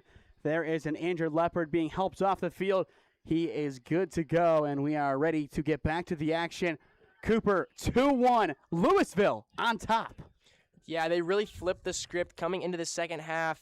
They were down 1-0, now up 2-1 off of 2 pretty incredible goals, and not to mention stopping a PK by D'Angelo Fisk, who already had one in the first half. But, I mean, it has really just been incredible from these Lewisville Leopards, showing their great mentality, their grit, and their ability to fight through adversity, I would say. It's just been great to watch so far, and it has been the gritty game that we have expected. Good ball played in, and once again, it is Gandy with the challenge. Has to be careful. He is on a yellow, but a good use there. Beautiful through ball. Fisk trying to get on the end of it. Keister off of his line. He will clear it away. And I will tell you what, Justin Keister has stepped up in a big way tonight for the Lewisville Leopards. Yeah, especially with the way that the Aviators offense has been playing, and especially in the face of a penalty kick by the same man who had already scored, well, technically 2 penalty kicks. Here's the chance for Lewisville, and it is going to go wide. Yeah, especially in the face of the man who had, well, technically scored 2 penalty kicks on him. One of them was called back, but D'Lo scored the second one. He went right both times, and then on his third attempt, he went right again, but that time Keister was ready, and he stopped it. That ended up being a huge turn in favor of the Leopards. So now a corner kick for Lewisville. Obviously, their sense of urgency is going to go down. No need to really hustle things. You're up by 1. You control this matchup now. And we will see if they play accordingly or if they want that brace to give themselves a 2-goal advantage. That would be something if they do manage to do that.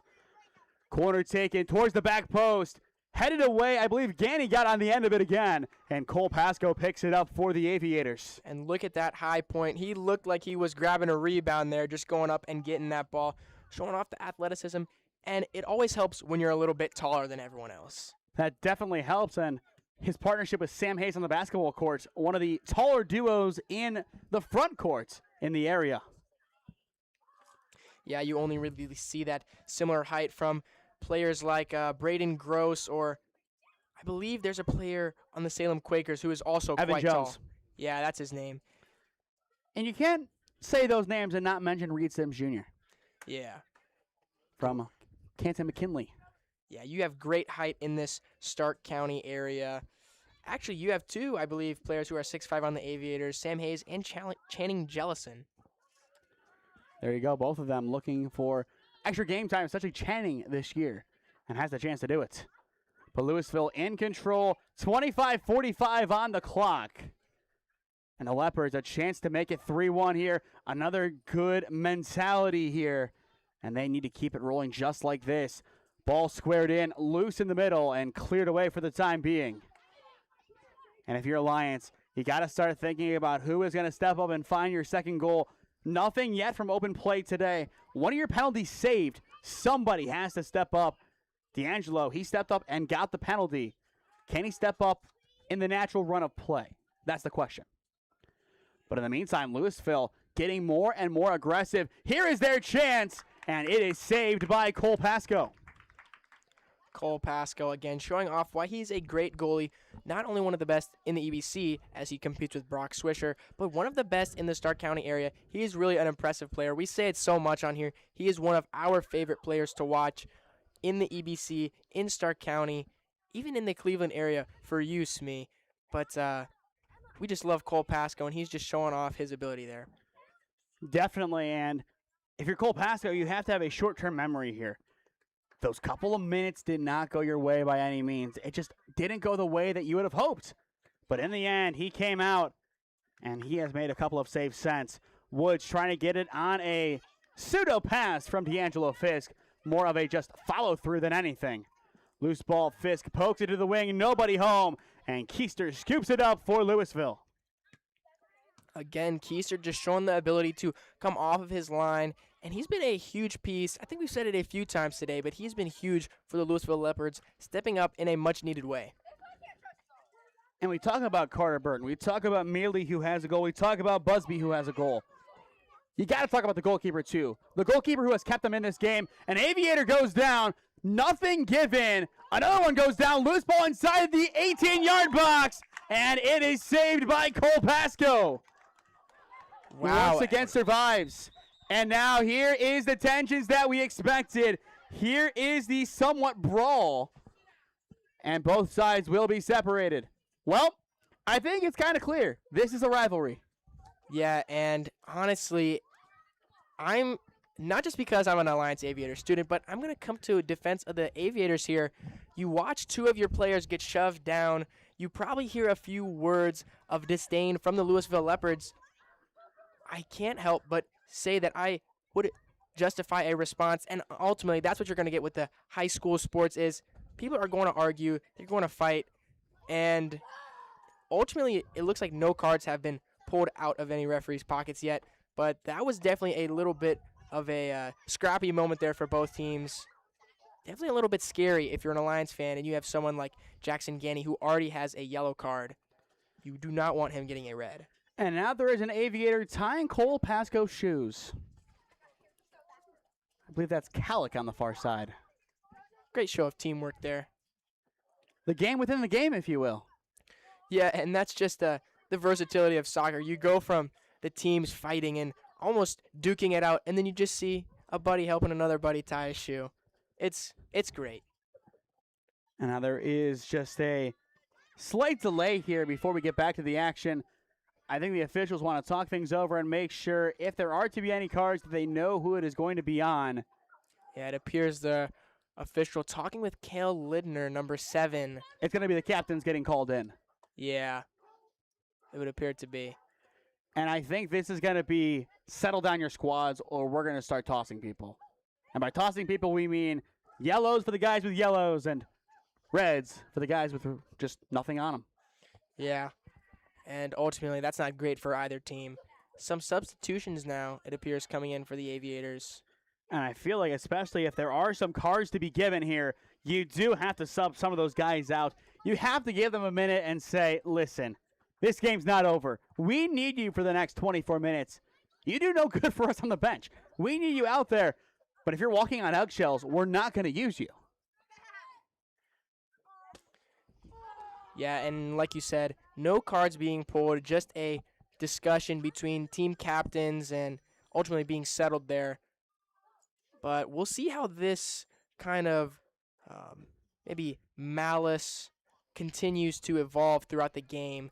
If we see another continuation of the scuffle, or if things settle down and it shows more of a just a not like a buddy-buddy relationship, but not as aggressive as we've seen so far. In the meantime, to stay up to date on all the games that we are covering, follow SmeeSports on Instagram at SmeeSports, on Twitter, SmeeFest2024, SmeeSports LLC on Facebook and LinkedIn. As well, go down below and subscribe. There is no added cost, but it really helps out all that we do here. Our goal is to get up to 5,250 subscribers by the end of this calendar year. You guys did a great job getting us up to 5K. Now it's time to move the needle a little bit closer to 10K. Not a big jump, only a 250-person jump, a jump that we made pretty much in the time of the first semester last year. This semester, a lot more growth than last time. And once again, that is all credit to our lovely fans, all of our lovely viewers. Whether you're here tonight for the Aviators, the Leopards, or as a neutral, we're glad you're with us on SmeeSports for this excellent game so far. A chance for the Aviators, but once again, Keister able to clear it. Woods in the vicinity for the Aviators. And now the defense has to spring into action. Good box out, whistle blows, and I think they're going to call it a foul. And I think, Cooper, this is the beginning of the closely called game. Yeah, and especially, in the second half, nearly halfway through the second half, already a bit of a extracurricular going on.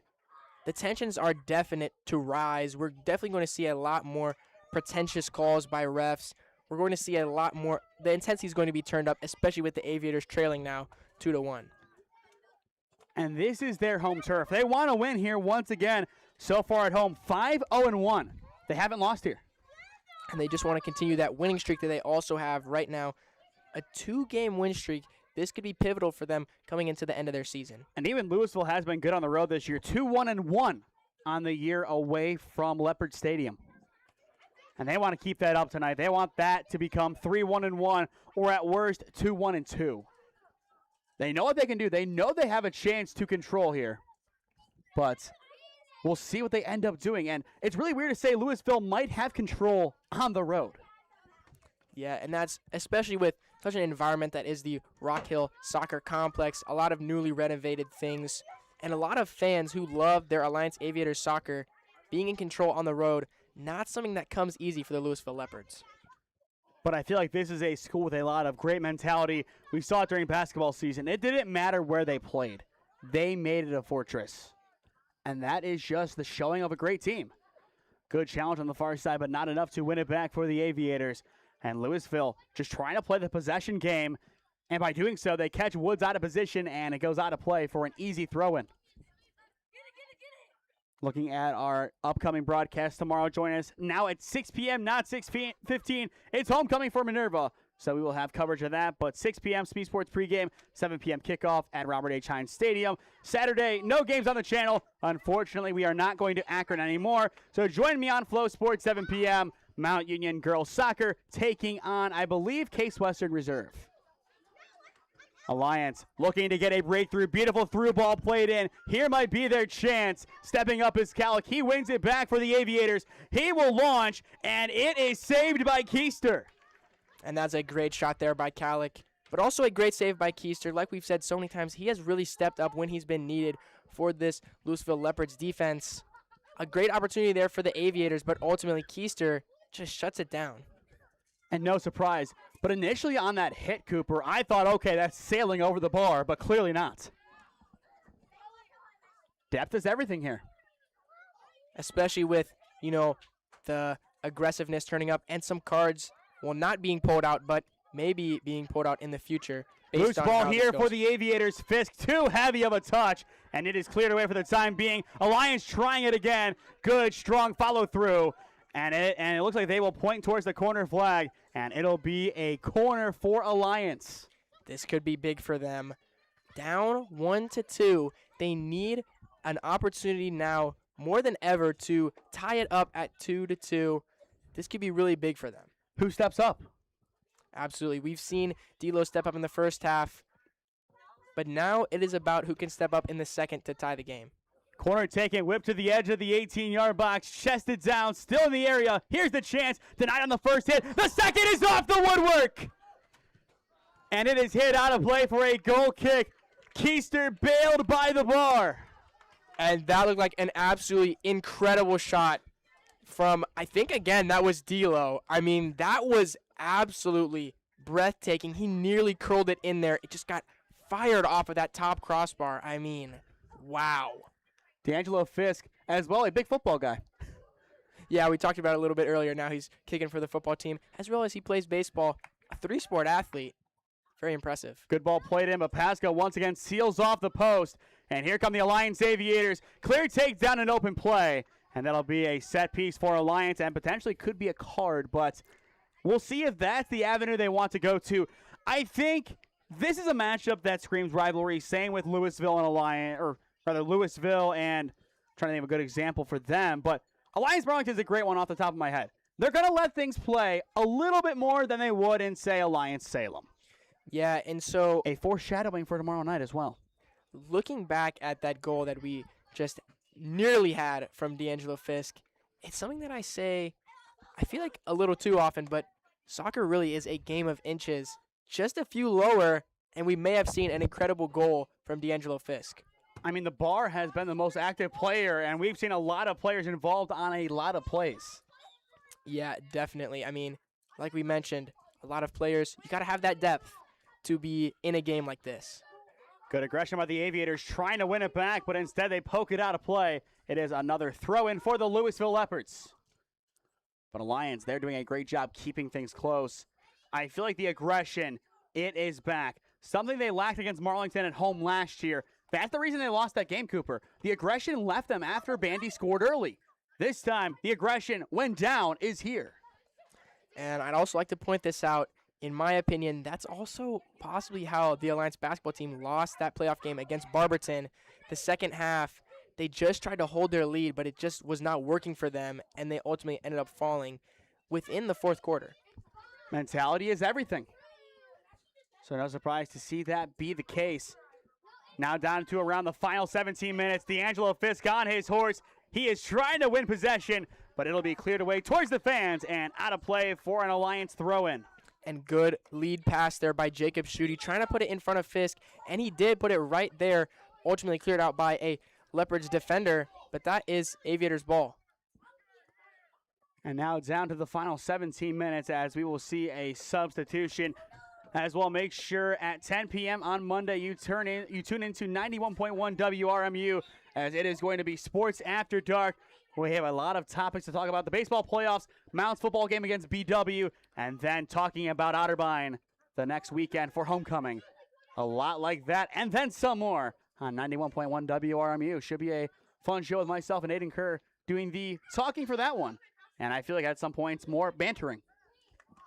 Whistle blows, free kick given. Alliance in pick it up for Lewisville, and the Leopards will try and pick it up for Lewisville. And the Leopards will try and push, but right back to the Aviators it goes. Yeah, and again, Keister stepping up. We've said it so much, but his defense has been absolutely incredible today.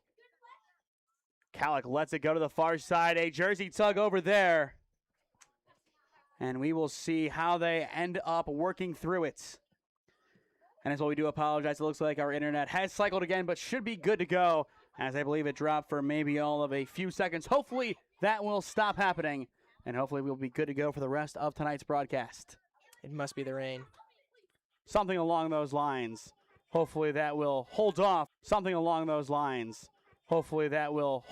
For the remaining 15 minutes of tonight's matchup.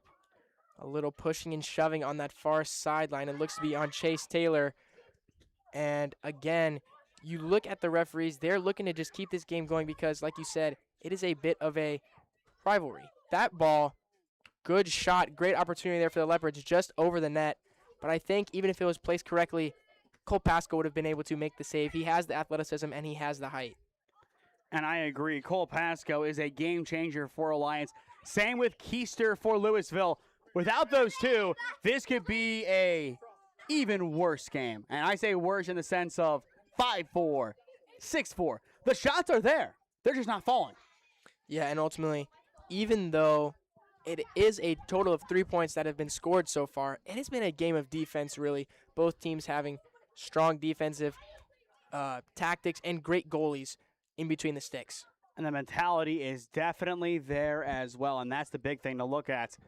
Keister lets that one roll towards him, and he will take his good old time, and there's really no fault in that. And I think, Cooper, if you were in that same spot, you would do the same. You just want to make sure that everything goes to plan if you are Lewisville. No mistakes. And here's a chance for Alliance to catch them out. Bandy, a small pass forward. Not enough behind it. And Lewisville back on the counter. And yet again, anytime they try that counter, something happens. They lose the ball out of play. An awkward touch. Something along those lines happens. And it goes right back to Alliance as I feel like if we had the full numbers, 70% possession in this second half. Yeah, something like that. I mean, it is, but even still, when the Leopards get possession, it's kind of been, I feel like, a bit of a back and forth, although recently Aviators have had great domination on their side of the field, some great opportunities ultimately coming up short just a few times. And once again, the woodwork being the biggest enemy of both teams today. Alliance resetting things. They know they have time on their side, but only so much left of it. Good ball to the far side, intercepted by the Leopards. Loose ball played up the pitch. And yet again, Alliance in there, getting it back. Here's the chance, taken well outside the box. And Keister falls on it. And here we go once again. I talked a lot about it last year.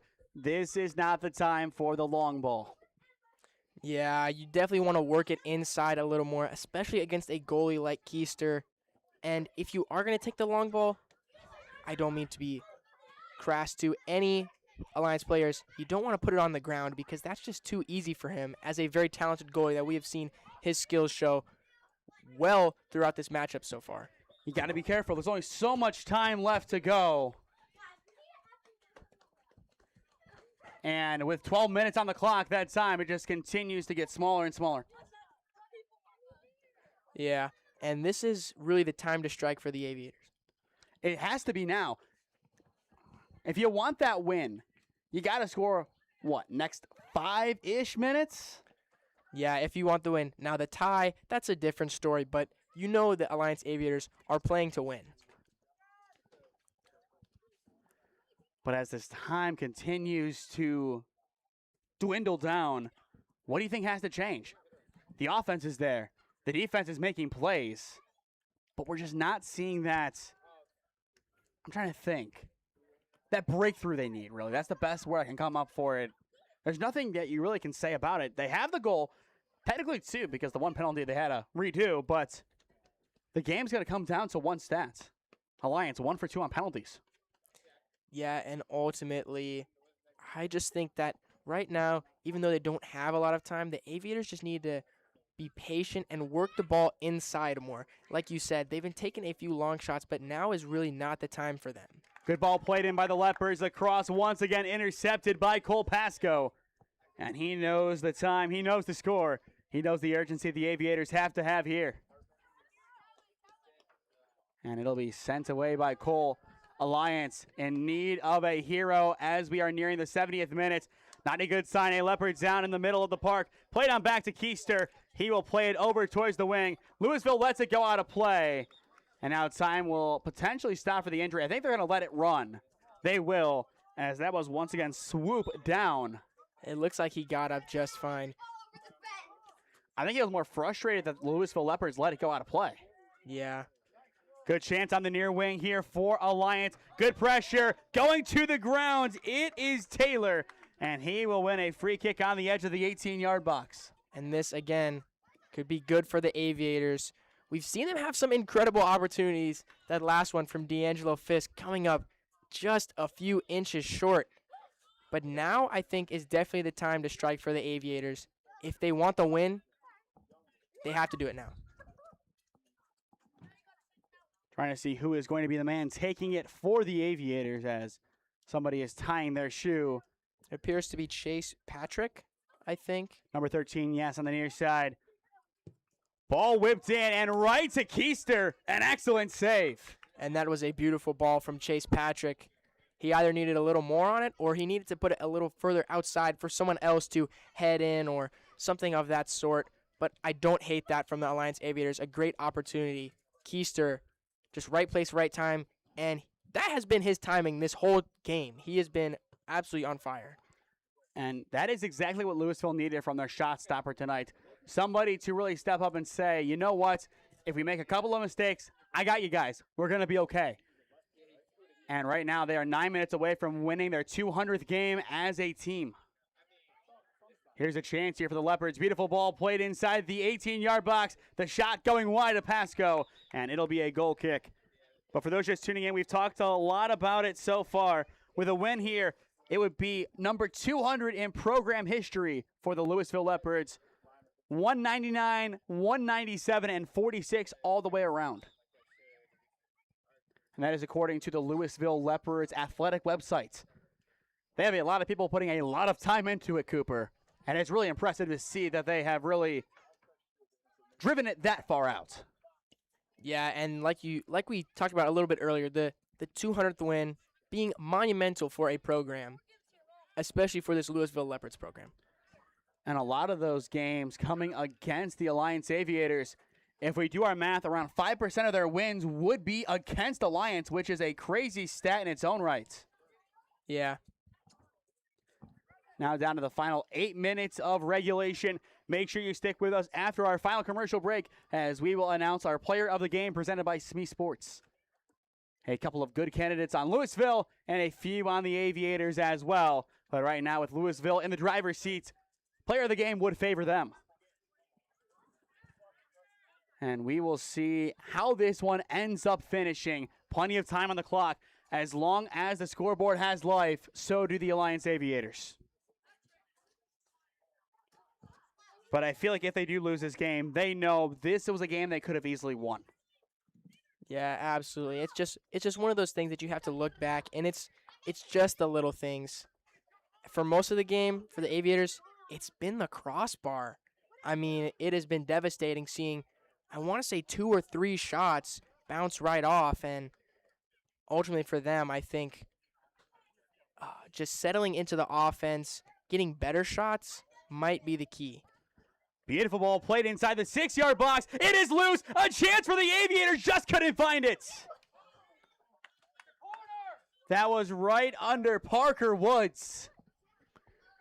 The Alliance fans looking for a corner, but ultimately it will be a goal kick, and everyone just got all jumbled up there. I mean, that was definitely a close one. Another good opportunity for the Aviators. A great ball inside, but they just come up a little bit short again.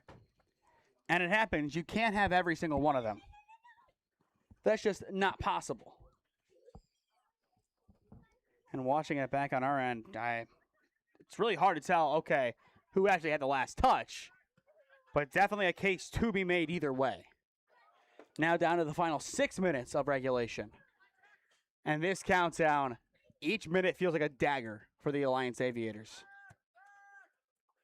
Yeah, and also, like you said, an argument can be made. And I feel like that's been the case for most of this game. There has been a few touchy calls where it can go the way of either team, and that could be another important deciding factor in the end of this game when looking at it from a perspective of the Aviators or the Leopards. And just a game of inches, as you say. The pendulum, I don't know if that has really been a constant today, as it's been more of a, okay, Alliance has control, and then it's Lewisville. That's how it's felt. But still, maybe you can say a couple of passes. There's your pendulum. A chance for Lewisville here to find their brace. Played in, and it is going to miss on the post. Again, the woodwork just coming in clutch for both sides of the ball. And Pasco wasting no time. Lines up for the goal kick. Officially 75 minutes in. Yeah, less than 5 minutes left. This is crunch time for the Aviators if they want to tie this game or even try to sneak in 2 goals and win it. And a good challenge by Lewisville, but didn't get the ball first. It is a free kick for the Aviators. Going through our scoring recap, the opening goal came with 3:45 on the clock. That was D'Angelo Fisk's PK on the second time of asking. Then Lewisville tied it early on in the second half, courtesy of Carter Busby. Then, right now, Maley, number 1, his 3rd goal of the year. It is the point of difference for the Leopards. Bounced back to him on an awkward clearance from Calic, and he was able to get it past Pasco. And since then, it has been very dicey, very highly contested by both sides. And this has been a true rivalry game. A very good playoff atmosphere tonight in Alliance. But Lewisville, the boys on the road, looking for their 3rd win on the road this year and their 200th win overall as a program, which if they get that, Cooper, that is just outright insane. Yeah, and like you mentioned, not a lot of, scoring done since that 30th minute in the second half, but there have been a lot of great opportunities on both sides of the ball for both teams. But still, 1 point is all the difference here. The Louisville Leopards up 2-1 on the Alliance Aviators. And as well, the 2 goals that they have scored tonight brings their overall tally as a program up to 1172. Just putting that out there, and over 400 games. Time stops with 3:48 on the clock on Cooper. I think we have to keep it here. This has been just such a back-and-forth game. At least it feels like it. But going back to the pendulum, in actuality, Alliance controlled, then Louisville. Finn. Yeah, at least for now. I mean, Obviously, 4 minutes is a lot of time, especially with the clock stopped. It appears to be an injured aviator on that far right corner. But dark jerseys, it is a little hard to tell. I think it is an aviator down, but again, not something you want to see, especially this late into the game. But once again, in this new setup in the shed today, it is not necessarily center, but still not a bad vantage point. Our main worry is the kids playing next to us with wayward balls coming inside our press box and nearly taking out equipment. Yeah, that's the environment. It's the elements. Up to no good, Yeah, as you would like to say. that is one thing I do say quite often. Up to no good. Time resumes now, and it is a corner for the Leopards. It was Lincoln Reese, the injured aviator, on the play, according to our producer. Deep corner inside the 18-yard box, headed right to Pasco. And once again, Cole comes up with the save. And the Aviators, once again, time running down. They got to do something here. Good separation. It goes out of play, and it'll be a throw-in for Lewisville right now, just trying to land the plane, close it out, and get into the 200s in wins. An impressive night if they can do it. Alliance trying to ruin the fun. But that ball just too far out in front as it'll go out of play. And the flag will go up on the far side as we will have a substitution laid on for the Alliance Aviators. This could be our final change. Yeah, but I tell you what, I like that metaphor, landing the plane with the Aviators. I like it. Kind of a Top Gun feel, if you will. Yeah, there we go. I just watched A Few Good Men as well with Tom Cruise, so there's the correlation there. Final 3 minutes. The Aviators, they need a last-gassed goal. Here might be their chance on the near side. It's Jackson Braisted. Braisted needing an outlet. Try squaring it, denied by a Leopard. It's an excellent tackle. Another good one there. Still in the vicinity. Poked through by Masters. Headed down for the Aviators. Here's a chance. They have some space. There's the shot, and it is wide. Just a bit to the left there for Caden Calick. That is his second good shot on goal that we've seen in the second half. That was a great opportunity for the Aviators. We saw a good fight coming from players all around. Jackson Braisted on this close sideline, a player who we talk about quite a bit, not just because of his height, but because of his heart. He plays the game. He plays the game the right way, I would say. He's a player who we like to talk about here. Ultimately, just the whole team coming up a little bit short on that last possession. Under 2 minutes left. This may spell doom for the Aviators. But a player with heart on the winning team as of right now, Justin Keister. You're talking about a guy stepping up in one of the biggest games of his career. He has done that and then some tonight for the Lewisville Leopards. The shot stopper has been incredible. And once again, Alliance 1 for 2 on penalties. The one in favor of Lewisville. The one that will win them their 200th game if the result holds. But now 90 seconds left to go. It's not a sure thing yet. But Lewisville, if they can hold on to possession for 60 more seconds, more like 70 seconds, but still, 1 more minute, they win. And still, like you said, one of the biggest games of his career. This may be true as the Aviators are 7-2-3 and the Leopards are 4-6-1. This is a good Aviator squad. Maybe not as good as last year, but still, the Aviators are always good at soccer, and this has been an absolute statement game for Keister and the Lewisville Leopards. And Coach Lively has really instilled this winning culture. Final 45 seconds, maybe the final attack of the day for Alliance. Can they get a late equalizer? Numbers getting forward. Excellent skill in the middle on the far side. Out of play it goes. It is a throw-in. And now it is everybody towards that 18-yard box. Forget about defense. They want an equalizer. Good touch. Played down the far wing. Here's the chance. It is saved by Keister. Ball still loose. Poked out for a corner. Down to the final 20 seconds. This is it. The final push for the Alliance Aviators. Can they equalize? Now down to 15 seconds. Everybody coming forward. Pasco staying back. Ball played in. Here it is. There's the header. Saved by Keister. Wow. And that will do it. A historic night for Lewisville in Alliance. And that is win number 200 for the boys soccer team for Lewisville. 2-1 your final. Keister gets the final save. And once again, Alliance 1 for 2 on penalties. Keister, the man who made this a win opposed to a draw for the Lewisville Leopards. Wow. That's exactly what I was going to say. Playoff atmosphere at its finest in September.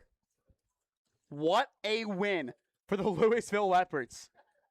A match that, for the first half, it was alliances. But it doesn't matter. Louisville, now 5-6-1. And you talk about the playoff picture here, Cooper. One step closer to potentially hosting a game at Leopard Stadium. As for Alliance, you got some tough ones coming up here. Your next game's Marlington.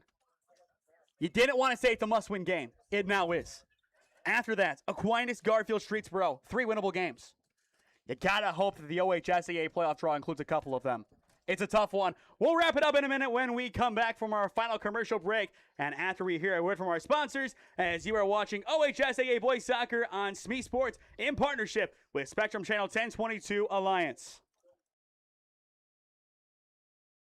With 8 years of real estate experience and deep roots in Alliance, Heather Prince is more than just your local realtor. She's a proud graduate of Alliance High School and the University of Mount Union. She is also a lifelong supporter of her community. As a dedicated Homes for Heroes affiliate, Heather is honored to give back to those who serve. Teachers, healthcare professionals, firefighters, and EMTs, along with law enforcement who buy or sell a home with Heather, will receive a special reward check after closing. A heartfelt thank you for their service. Local, loyal, here for our heroes. Thinking of making a move? Contact Heather today. Heather Prince with Howard Hanna Real Estate Services, your hometown real estate experts. As we come back to Rockhill, we do have an adjustment to be made. According to Leopard Nation, the website is only updated between seasons, so win 204, but all the way around. That would have been a game that if that was your 200th, you would have framed on the mantle. Either way, you frame it on the mantle. 2-1, Louisville gets the win over Alliance. Your player of the game presented by SmeeSports, Justin Kieser, the goalkeeper. 1 for 2, Alliance in the PK department. Louisville 1 for 2 on PK saves. That one made it 2-1, not 2-2. Louisville gets the win because of number 55. And not just because of that one save. In the last even 20 seconds off of those two runs that they made one from the corner. I mean, it was nearly a tie, even in the last 20 seconds, disregarding that first save. And still, Justin Keister comes up clutch with 2 incredible saves. He had saves all throughout the second half. I mean, he was just an absolute machine. I think if he's not goalie, that is definitely a win in Alliance's book. You do have to give some flowers, though, to Cole Pasco. He had a great game, but one defensive mistake, bleeding the ball over towards, I believe, Maley the sophomore. There's the goal, 2-1. They never looked back. It's a game of inches, Cooper. And the inches today favored the Louisville Leopards, now 5-6-1. And that is why they are ranked number 8 in the Gasca rankings. Truly a top-tier team. And I'll tell you what, Louisville fans, come playoff time, whoever you are drawn up against, they are not going to say, oh, it's Louisville. They're going to say, uh-oh, it's Louisville. And I think that is the statement they wanted to make tonight. And they made it, and then some. To stay up to date on all the games that we are covering, follow SmeeSports on Instagram, SmeeFest2024 on Twitter, SmeeSports LLC on Facebook, and SmeeSports LLC on LinkedIn. As well, go down below and subscribe. There is no added cost, but it greatly helps out all that we do here at the SmeeSports YouTube channel and at SmeeSports LLC.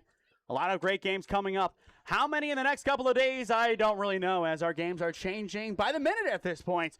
Tomorrow night for sure, 6 p.m. pregame, 7 p.m. kickoff. It is Minerva and West Branch football. 6:30 tune in as well, as we will have full coverage of the homecoming court for the Minerva Lions. Looking forward to seeing that. On Saturday, we were supposed to be at Akron. Unfortunately, our broadcast request has just been denied. Initially, we were supposed to be going there, but at the last minute, it unfortunately does flip. Media deals, always a complex subject. Unfortunately, that one does not fall in our favor. So join me on Flow Sports 7 p.m. as Mount Union Girls Soccer takes on Case Western Reserve. We flip to next week. Monday's Northwest and Minerva Soccer, or rather volleyball game, no longer happening. I have to drop off my car because once again the ABS is not working. So Tuesday is our first game of next week. It's the Backyard Brawl, Alliance Boys Soccer, as they take on the Marlington Dukes. Wednesday, back to Channel 1022. It is Marlington and Alliance Girls Soccer here at Rockhill. Should be a good one, 7 p.m. I believe, Cooper, you're going to be here with me for that one. Thursday, I think, is an off day for us at SmeeSports. I could be mistaken. I got to check the schedules again. Actually, I'm going to do that right now just to double check, as for some reason I thought Thursday I did add a game. Nothing yet.